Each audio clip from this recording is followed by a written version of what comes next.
سلامتی ہے، سلامتی ان آنکھوں پہ جو ہدایت پہ نظر جمائے بیٹھی ہیں، ان کانوں پہ جو ذکر خیر کے منتظر رہتے ہیں، اور ان قدموں پہ جو ہدایت کی راہ پہ گامزن ہے۔ السلام علیکم ورحمۃ اللہ وبرکاتہ۔ پروردگار کا بڑا شکر، اور یہ سفر جاری و ساری ہے۔ حضرت علامہ اقبال کا ہی کہنا ہے، ظاہر کی آنکھ سے نہ تماشا کرے کوئی، ہو دیکھنا تو دیدہ دل ہوا کرے کوئی، اڑ بیٹھے کیا سمجھ کے بھلا طور پر کلیم، طاقت ہو دید کی تو تقاضا کرے کوئی۔ ہم بھی کچھ تقاضے لے کر آئے ہیں، اور دید تو ہماری پوری ہوئی، مگر عید تب ہوگی جب ہمارے سوالات کا جواب مل جائے گا۔ ہم چاہتے ہیں مختلف زاویوں سے آج اسلام کو سمجھیں، کتب عالم کا ذرا سا مطالعہ، پھر آسمانی کتب، اور پھر مذاہب عالم تک ہم پہنچیں۔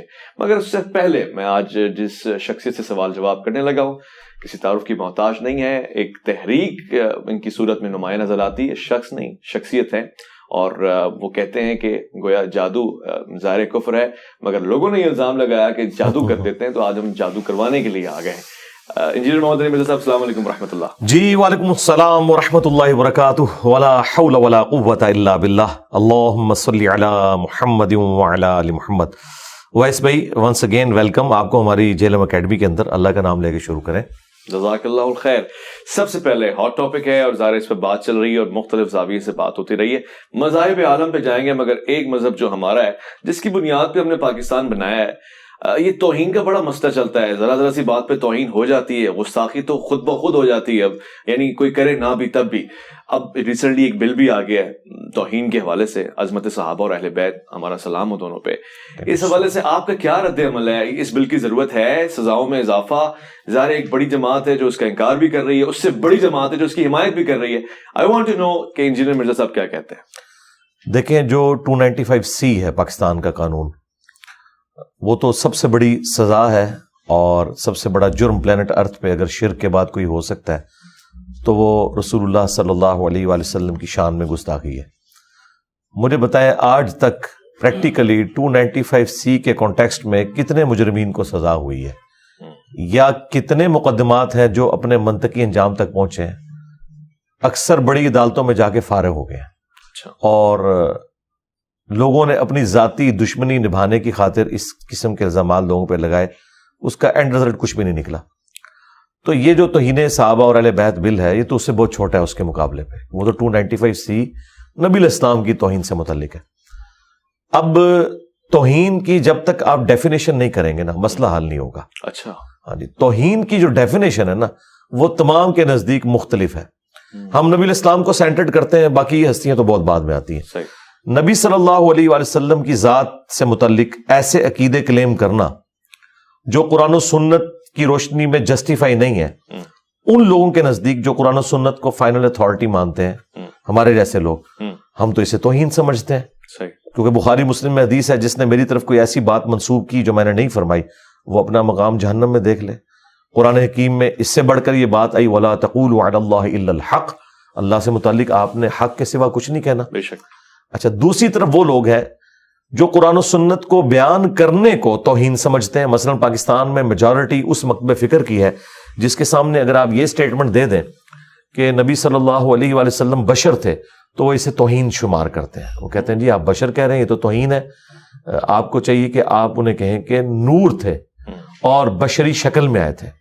حالانکہ قرآن میں بالکل واضح ہے، قل انما انا بشر مثلکم، ٹھیک ہے، انسان ہونے میں میں تمہاری طرح ہوں، ایز اے اسپیشی۔ مرتبے کی بات نہیں ہو رہی، مرتبے میں تو انسانیت کو ناز ہے ان پر، کوئی بھی انسان ان کے مرتبے کا نہیں ہے، لیکن اسپیشی تو ہے بہرحال۔ کیونکہ قرآن میں سورہ بنی اسرائیل میں اللہ تعالیٰ نے فرمایا اگر زمین پر فرشتے آباد ہوتے تو ہم فرشتوں میں پیغمبر بھیجتے ہیں۔ تو یہ تو مطلب ایک ایسی خطرناک چیز ہے کہ اس کی بنیاد کے اوپر لوگ ایک دوسرے کے اوپر گستاخی کے فتوے لگاتے ہیں۔ اب جو توہین صحابہ اور اہل بیت بل ہے، اس میں جب تک آپ توہین کی ڈیفینیشن کو ڈیفائن نہیں کرتے، اس کے بعد یہ چیز بھی نہیں رکھتے اس میں، جو 295C میں بھی کمی ہے، کہ اگر کوئی شخص انکار کر دے کہ میں نے ایسی کوئی بات نہیں کی، میری طرف غلط منسوب کی گئی ہے، یا سپوز اس نے کہی تھی، اس کی انٹینشن وہ نہیں تھی، یا ایون اس کی انٹینشن بھی تھی، تب بھی وہ کہتا ہے کہ آئی ایم سوری، کوئی مسئلہ نہیں، تو معافی ہونی چاہیے، لیکن یہ کہتے ہیں معافی نہیں ہوگی۔ بھائی سورۃ الفرقان کی آیت نمبر 69 میں اللہ تعالیٰ نے 3 بڑے گناہ گنوائے ہیں۔ نمبر 1 شرک، نمبر 2 بدکاری، نمبر 3 قتل ناحق۔ ان